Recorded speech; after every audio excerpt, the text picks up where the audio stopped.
Raul Gonzalez-nya ini ngapain latihan di Thailand? Kenapa nggak latihan di depan rumah aja kan? Iya.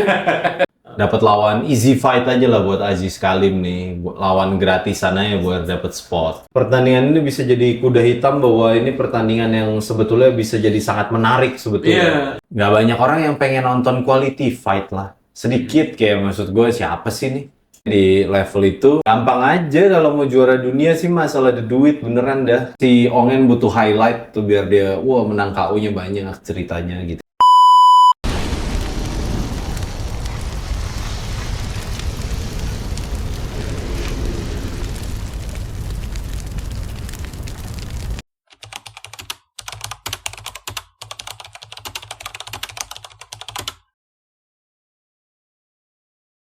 Halo everyone, kembali lagi di Kartel Combat bersama gua Don Cino dan juga Andi Kamamesa, kita kali ini tetap masih membahas Beyond Combat keempat. Showbiz volume 4. Betul. Ya. Saking cintanya kita sama Beyond ya. Yang lagi dekat aja kan, lagi Iya, mau tanding kan Beyond. karena emang yang lagi mau mulai itu Beyond ya. Jadi kita akan membahas Beyond dulu, dan ini mungkin konten terakhir kita membahas Beyond Combat Showbiz Volume 4 Udah habis ya. juga. Oke, kali ini tidak seperti yang sebelum-sebelumnya, kita akan bahas langsung, kita merekap 1, 2, 3, 4, 5 fight. Oke. 5 fight card yang akan terjadi di Beyond Combat Showbiz Volume 4. Gue juga lihat dulu nih. Ya, bukan berarti ini pertandingan ini tidak penting ya, tapi karena memang Undercard kan? jarak sudah terlalu dekat, jadi mau nggak mau kita harus satukan. Semuanya penting banget, semuanya menarik buat kita bicarakan. Akan tetapi karena jarak yang lumayan dekat nih, sampai nanti tanggal 30 November Beyond Combat Showbiz Volume 4 tanding tuh takut nggak nguber waktu uploadnya gitu. Oke. Ya, jadi mohon jangan salah sangka, berprasangka buruk buat teman-teman juga yang bertanding ya. Bukan kita nggak pengen ngomongin kalian, no, tidak. Sebenarnya pengen banget, cuman karena memang kita baru terinisiasi dekat-dekat ini dan baru hari ini terrealisasikan ya, Em ya. Yoi. Kita syuting ya. Yoi. Oke, match yang pertama akan kita bahas di konten kali ini adalah Jaden Bachtra berhadapan melawan putra dari Malaysia yaitu Raul Gonzalez. Ya. Ini bingung nih gua nih. Ini mau tanding tinju atau tanding bola ya? Itu dia tuh. Saking nggak taunya nih, gue nggak tahu background fight-nya mereka sih. Kayak susah buat kita prediksi. Maksudnya buat kita melihat dari background fight mereka berdua ini kan kurang pengalaman fight lah. Sulit untuk bisa menilainya jadinya. Tapi mereka ini kan selebriti, jadi memang mungkin yang diangkat dari fight mereka nih sebenarnya sisi selebritasnya mereka. Cuman kalau untuk background bagaimana kita bisa memprediksi akan siapa atau bagaimana nih kayaknya agak susah. Tapi kalau dari ngelihat mungkin yang gue dapat dari beberapa hal tuh cuma shadow boxing, terus ngelihat dari Instagram ya gitu-gitu kayaknya gue ngelihat. Si Jaden ini udah pernah main ya? Jaden udah pernah main ya katanya. Iya. Iya. Kalau nggak salah Anda komentatornya di Beyond 1 kan? Oh iya betul. Iya. Betul. Anda komentatornya. Jadi Jaden ini partai pembuka, seingat gua, waktu dia main di Beyond 1. Tapi follower 1,4 M ya? Iya. Gede banget ini followers secara followers ya. Jadi memang Jaden ini bertanding di Beyond Combat Betul. Showbiz Volume 1. Dia melawan, aduh siapa lagi namanya itu? Ya itulah, adalah lupa, saya lupa namanya. Konten kreator juga ya? Iya, konten Artis. sama-sama selebriti. Dan surprisingly Jaden ini memberikan showcase tinju pada saat itu yang cukup oke. Betul. Kalau di sini kita lihat di sini beberapa gue lihat shadow boxingnya dia punya sedikit pengetahuan, cukup banyak pengetahuan di tinju itu seperti apa gitu. Dia tuh tahu mesti ngapain nanti terus pada saat bertanding. Ya dia dari cara shadow boxing udah adalah pemahaman tentang tinju dan fighting tuh dia lebih punya dan kayaknya fisiknya juga dia lebih mumpuni ya, Iya. apapun dia kayaknya masih Karena masih muda berolahraga. juga. Ya masih muda juga Iya, masih umurnya. muda juga dan kelihatan rutin latihan juga. Nah, makanya gue sih Sepertinya excited begitu. banget buat nonton Bro Jaden lagi buat bertanding karena pengen lihat progres perkembangannya dia kan.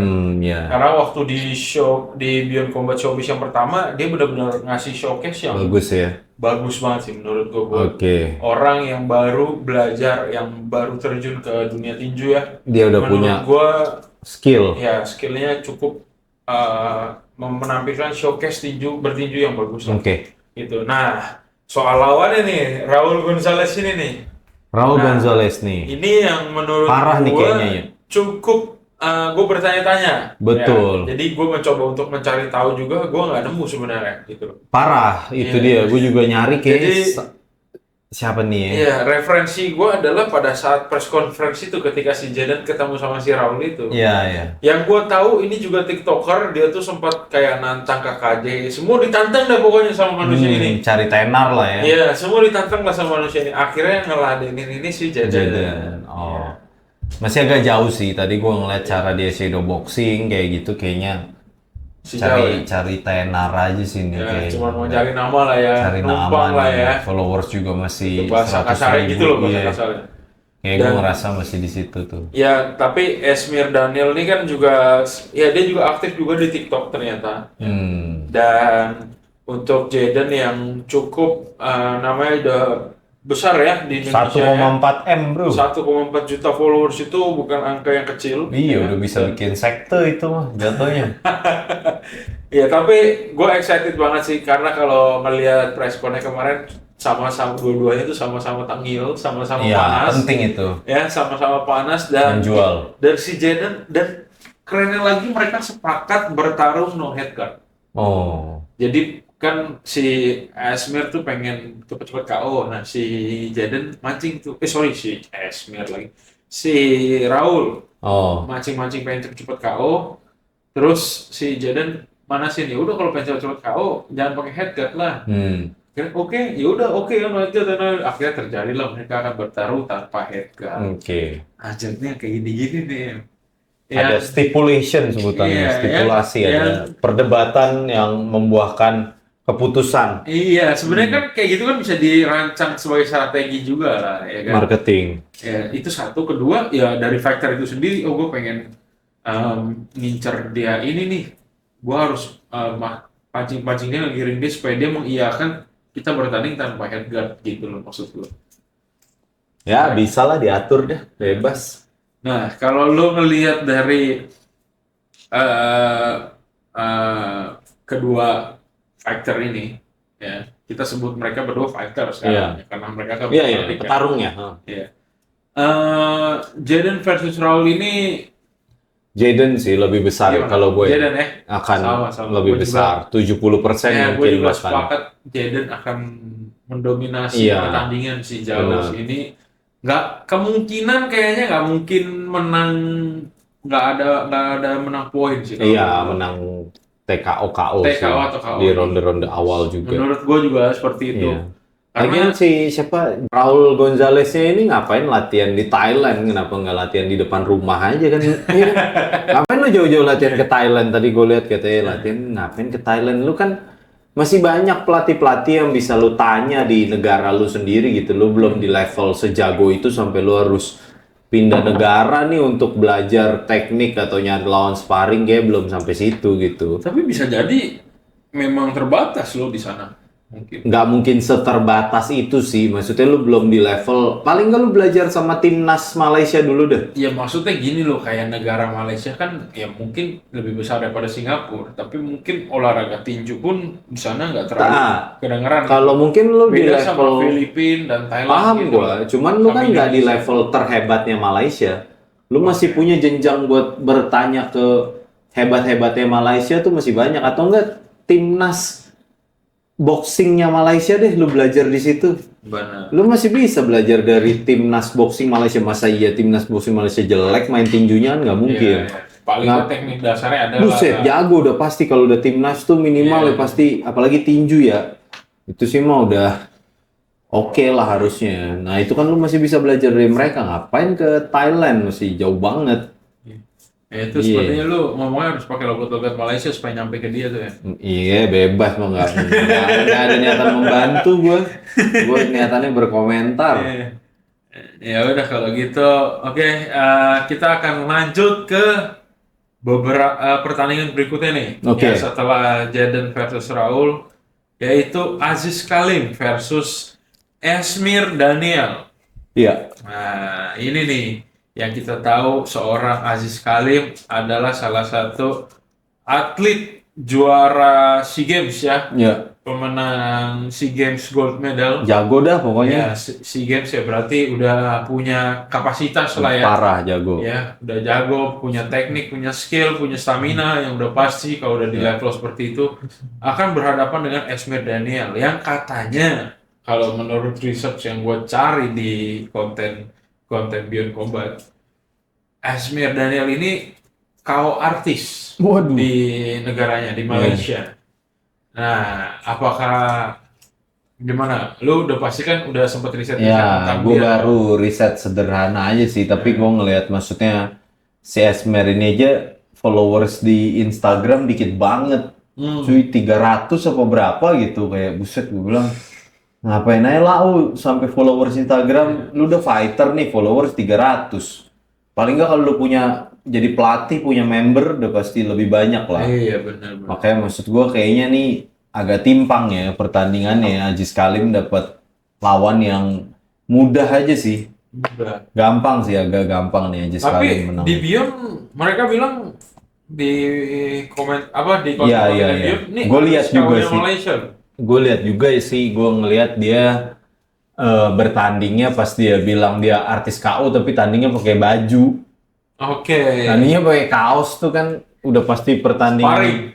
Sparring apa member fight ini? Jangan-jangan dia bilang dia pertandingan antar member doang, dibilang dia juara Malai, artis KO gitu-gitu. Kayaknya Aziz Kalim saat ini ada di top notch-nya Indonesia saat ini. Dia lagi ada di puncak kasta yang wah ini kayaknya Aziz Kalim ini sangat diperhitungkan di Indonesia nih. Dia dapat lawan yang kayaknya kurang sih nih, kayaknya gampang menang gampang sih Aziz Kalim. Masih lebih menarik waktu dia tanding di HSS dulu. Jauh. Yang dia lawan Diki. Jauh lawan Diki, itu kan jago tuh, sama-sama jago gitu-gitu kan.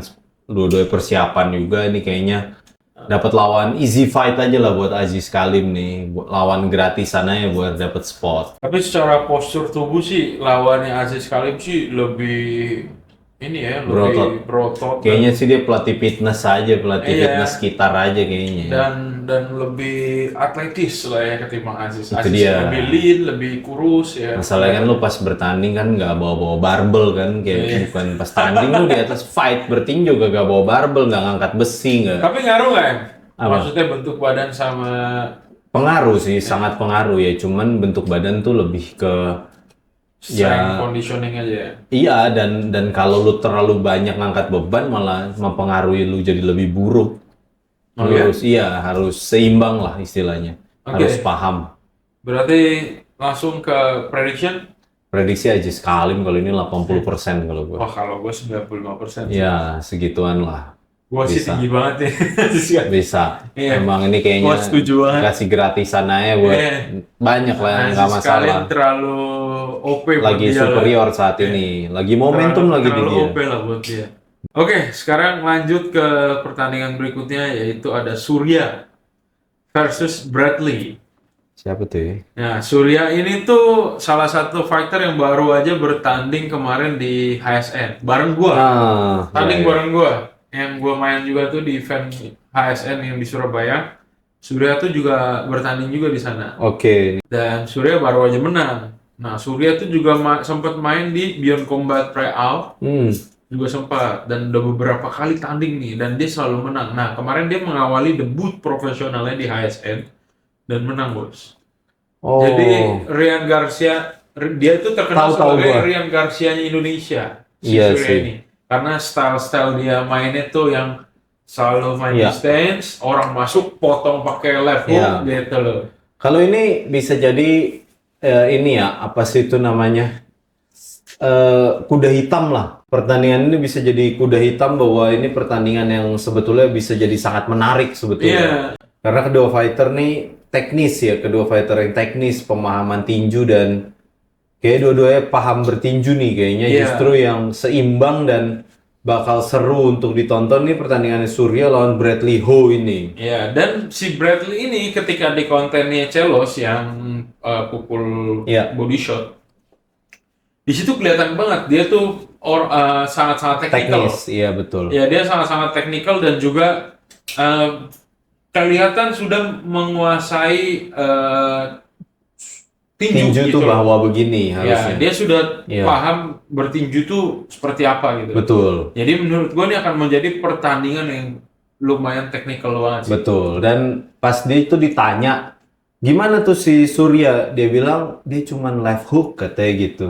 Dia bisa membedah itu dengan cukup baik ya. Kayak Nah, maksudnya dia ngerti nih, oh ini kelebihannya tuh cuman di left hook nih. Kalau gue menghindar dari pukulan ini, kayaknya gue bisa punya strategi lain gitu. Jadi benar. pengetahuannya dia cukup tinggi nih. Siapa namanya Bradley Ho. Ya, jadi ini Ini bakal seru nih bakalan jadi pertandingan menarik ya. 50-50 kayaknya di Kalau lu pertandingan. 50-50. 50-50. Ya, kalau gua masih di Surya. sih. Oke. 70% gua Surya. Oh, besar ya. Ya, karena apa? Karena ya gua ngelihat karena kemarin kita satu event bareng. Oke, oke. Terus gua ngelihat dia persiapan kayak gimana sebelum fight tuh kita kebetulan satu hotel juga. Oke, oke. Pas latihan kayak ya pemanasan gitulah ya. Gua ngelihat cara dia paddingnya tuh gimana. Terus gua ngelihat shadow boxnya. Udah Itu punya potensi besar ya. iya bagus sih. Anak itu memang Good, good, good. punya speed yang bagus juga. Ya. Footworknya rapi Jebolan juga. amatir ya. Iya, footworknya rapi juga dan kelihatan banget memang Emang hidup untuk bertinju iya, ya. udah hidup untuk bertinju Oke, sih. good. Dan dia juga dipegang sama Forlan ya, Forlan Rivaldo.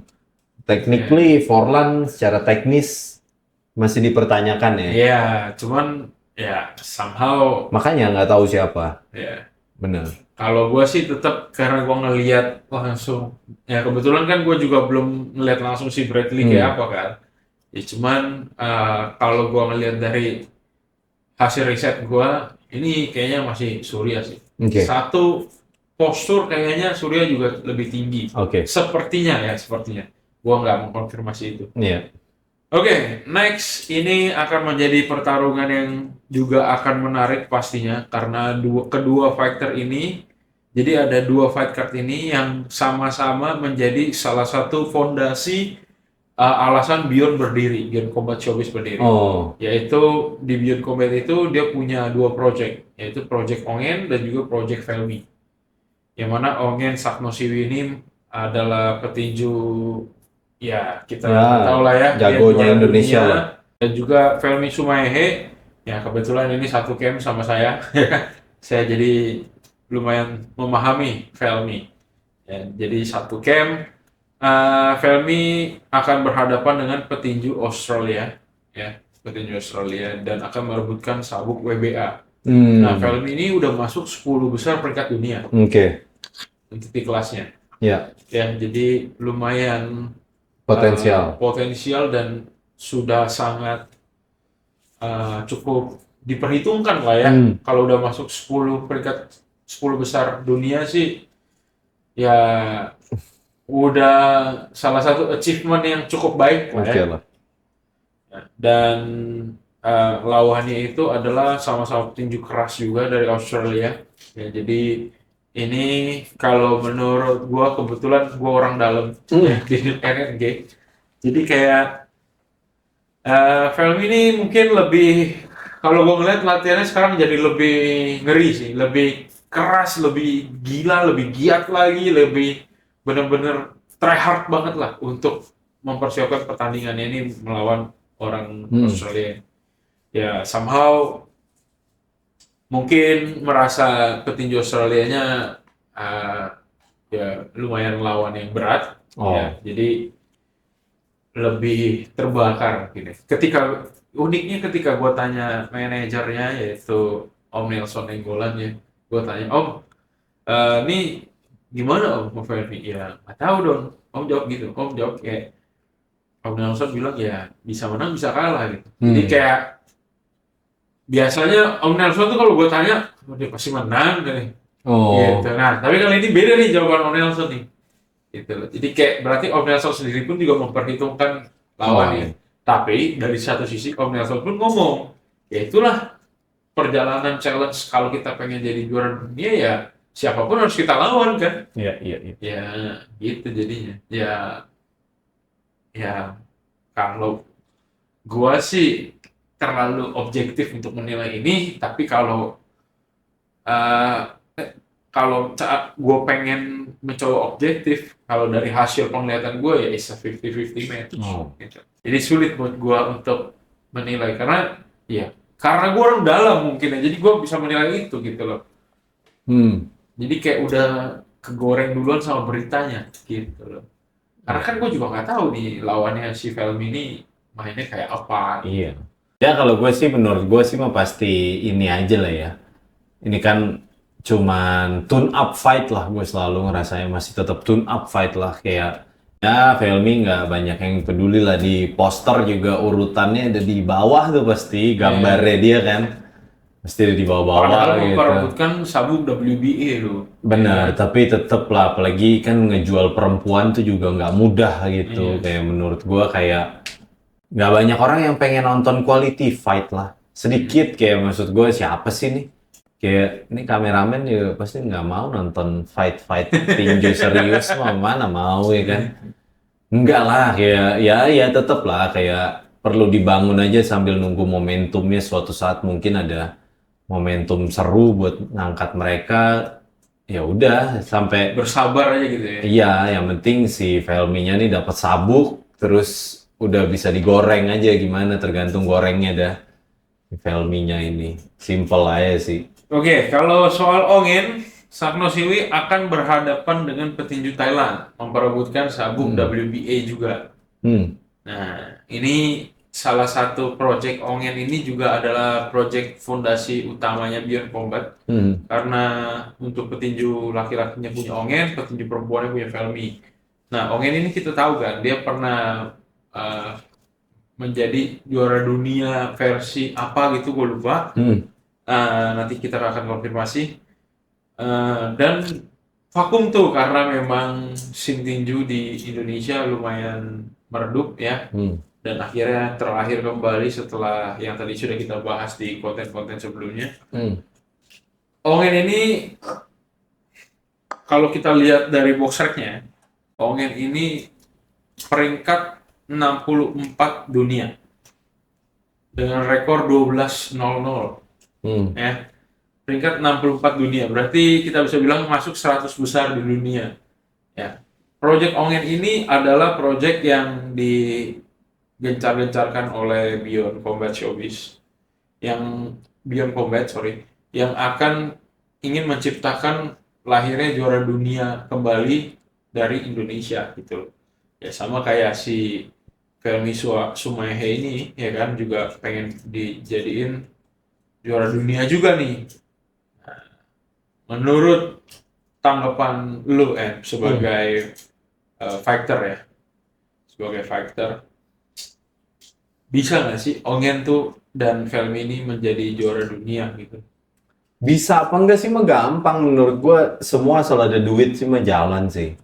Simple sih ya, kayak maksudnya di level itu gampang aja. Kalau mau juara dunia sih masalah ada duit beneran dah. Kayak sanction body-nya dibayar nih. Misalnya, gue mau nih juara WBU misalnya. WBU itu kan nggak jelas nih sanction body-nya. Lu punya duit 1M gitu, udah pasti juara dunia. Makanya ini kan tergantung nih mau gimana arahnya gitu. Kalau mau jadi juara sih mah asal ada duitnya, gue yakin bisa. Ya segera. Sorry, ini gue mau ralat ya. Tadi gue sempat bilang Felmi itu peringkat 10 besar. Peringkat 7 ya, peringkat 7 di dunia. Ternyata gue salah, 27 ya. Peringkat 27 dunia. Di dunia tuh nggak masalah lu peringkat berapa, yang masalah tuh lu peringkat 1 apa enggak nih, juara dunia apa enggak. Itu yang jadi dunia tinju tuh kerasnya begitu menurut gua. Lu mau peringkat 5 ke, mau peringkat 10 besar dunia ke bebas. Cuman lu juara dunia nggak nih? Kalau lu juara dunia baru lu dianggap. Jadi terserah lu mau peringkat Kalau di berapa Indonesia aja. dia peringkat 1 tapi. Nggak masalah. Peringkat 1 kan keluarganya aja yang nganggep. Woi ini juara nih kayak gitu temen-temennya. Woi ini. Enggak, rekor di boxer kayak Paham di gua. Indonesia peringkat 1. Iya, tapi kan maksudnya siapa yang ngewaro aja nih. Kepim banyak nggak nih yang ngewaro? Maksudnya banyak nggak nih yang tahu nih peringkat 1 di Indonesia nih kayak gitu. Nggak yakin gua kalau lu datang ke PIM sendiri gitu bawa keluarga terus atau enggak ke Plasnayan atau enggak Sensi apa enggak GI gitu kan datang, wah ini peringkat 1 juara tinju Indonesia ya nggak ada sih, gua rasa nggak banyak yang gitu. Nah, kembali lagi yang tadi belum terjawab tuh dari lu. Ongen bisa nggak? Bisa juara dunia mah Asal ada cepet duit. aja asal ada duit sih mah. Segera dia mah juara dunia. Masalah duit bro. Oke, Kayak ini gitu-gitu. kan dua-duanya sama-sama punya rekor 12-0 dan itu untuk Ongen dan Felmi 9-0. Ya. Which is itu rekor sempurna lah ya di dunia boxing. Apalagi Ongen tuh punya KO percentage 83%. Ya. Dia di backstreet bintang berapa? Bintang 2,5. Nah, 2,5. Kalau Felmi bintang 2. Bintang 2, iya. Ya, jadi itu ya sudah cukup lah ya. Meskipun harusnya bisa lebih gitu loh. Ya kan bintang Iya. ini kan mempengaruhi kan lawannya kan. Lawannya, lo punya lawan yang legit nggak selama ini? Lo punya lawan yang benar-benar kuat nggak? Seimbang sama lo apa enggak? Benar. Itu yang akan jadi penilaian tuh. Agak jauh ke bintang selanjutnya sini. Iya, bahkan kayak James aja yang udah James Mokoginta. udah hampir 6 Berapa bintang berapa dia di 64 box box, rec? dia 2 bintang juga. Bintang 2 itu Iya. dia yang jadi masalah. Dulu Chris John itu nyaris bintang 5 dia kalau nggak salah. Sempat. Karena dia masuk Super Karena dia Champ, kan WBA lagi. Iya, dia mempertahankan 15 juara. kali. Iya, sempat. Hebat dia, makanya pada masa itu kita nggak punya yang kayak begitu lagi. Saat ini Ya, yang jadi masalah. kita cuma bisa memberikan doa terbaik aja ya. Iyalah, gue sih sangat mendukung karir mereka ya Para kalau petinju-petinju profesional ini, Iya. contohnya kayak Ongen dan juga Felmi. betul. Ya. Karena somehow juga mereka punya potensi yang besar, mereka juga bukan petinju yang kaleng-kaleng juga, mereka punya semangat yang tinggi juga gitu loh. Itu yang paling utama semangatnya bro. Ya. Karena terbukti Ongen tuh katanya sempat lagi di fase cedera nih, tapi karena dia punya fighting spirit yang lumayan besar, dia memaksakan sepertinya ini. Betul, betul, Nah betul. itu somehow takutnya jadi backfire juga sebenarnya. Bisa jadi. Ya kan? Jangan sampai gara-gara dia pengen maksain ini terus mempengaruhi, ya kan semua akan berpengaruh ke rekor yang nanti dia punya ya. Iya. Karena dia punya rekor kan Enggak lah, tapi lawannya ini rekor bukan. sempurna gitu. Ini lawan pancingan sih, gue masih merasa ini lawan yang dikasih easy fight lah buat kita juga. Si Ongen butuh highlight tuh biar dia menang KO-nya banyak ceritanya gitu. Di fase yang masih itu ya. Mungkin nanti Masih dia pembentukan story pembentukan ya. gitu lah ya. Betul, nanti mungkin dia di rekor pas 20-0 tuh baru tuh dia udah bisa bertanding di pertandingan tingkat dunia Yang tuh beneran gitu. Yang betulan yang lawan Yang kayak bintang. udah before lawan better beef gitu ya. Nah, itu kejauhan sih dia di levelnya. Enggak, maksudnya kan before better beef kan. Betul. Before lawan better beef kan kayak 50-50 fight kan. Benar, Gitu iya. loh. Kayak mungkin dia target tuh mau nyari Naoya Inoue. Iya. Nah, itu Iya, dia masih targetin di ke bawah sana kan tuh. Itu masih agak Inoue the monster kan duluannya. bener ya. Sama dong kayak Anda. Iya. Ya, kalau Pak Prabowo mau mendanai tuh Apa tuh? si Ongen lawan Monster Inoue bisa itu mah salah satu fight terbesar di Indonesia kalau dia bisa. Ya tapi berat sih. Maksudnya terlalu cepat lah kalau itu terjadi. Ya, butuh siapa tahu 5 tahun lagi kan pas 5 tahun dari sekarang gitu 5 kan. tahun Ongen umur 35 berarti. Ya, di ending karirnya jadi dia mungkin selama ini menang, di ending karirnya dia mencoba lawan Naoya Inoue disponsorin Indonesia kan sama Kementerian Indonesia, terus di endingnya kalau dia kalah nggak masalah, kalau dia menang kan dia juara dunia terbaik asal Indonesia tuh, siapa tahu ceritanya kayak begitu tuh. Bisa tuh siapa Ardito, Pak Ardito boleh kali. Oke. Ini Menteri Menpora Menpora. kan bisa kali dibangun. Oke, jadi untuk Ongin sama Felmi prediction Easy fight lah, itu masih untuk 80%. kedua fighter. 80% keduanya. Gue Oke. pegang keduanya 80%. Alright. Oke, kurang lebih seperti itu prediksi kita. Kalau ya gue juga pastinya sama lah ya. Iyalah. Untuk kedua fighter itu ya. Sudah terbaca itu. Meskipun si Felmi ini kalau pembahasan di internal tuh kayak seolah-olah akan berhadapan dengan lawan yang berat banget sih. Gitu. Ya itu kan itu kan pembentukan mental aja. Alright, kurang lebih seperti itu semuanya untuk pembahasan kita di Kartel Combat tentang Beyond Combat Showbiz Volume 4 Indonesia versus Malaysia yang akan bertanding di tanggal 30 November nanti 2024 dan akan live di Tenis Indoor Senayan, dan juga kalau untuk mau nonton online bisa di live PPV pay-per-view di video.com. Alright, mungkin ada tambahan lagi nggak ya? Aman itu aja bang. Aman ya? Oke, terima kasih semuanya buat udah nonton. Kita doain pokoknya acara Beyond Combat Showbiz Volume 4 sukses, lancar, ditunggu undangannya. Udah pasti ya. Kalau enggak sih mah ya. Ditunggu undangannya. Dan ya, terima kasih buat semua yang udah nonton. Jangan lupa buat subscribe sama like nih, mumpung masih baru ya kan, ngobrolin tentang fighting ya, biar kita juga semakin kebakar juga lah buat kontennya. Ini udah di penghujung syuting konten-konten terakhir kita, jadi kita lumayan sedikit lebih lemas ya. Aman aja sih mah kalau ngomongin fighting sih mah sampai kapan aja. Oke. Thank you semua yang udah nonton. Stay tune terus di konten Kartel Combat selanjutnya, ditungguin. Maju terus Combat Sport Indonesia.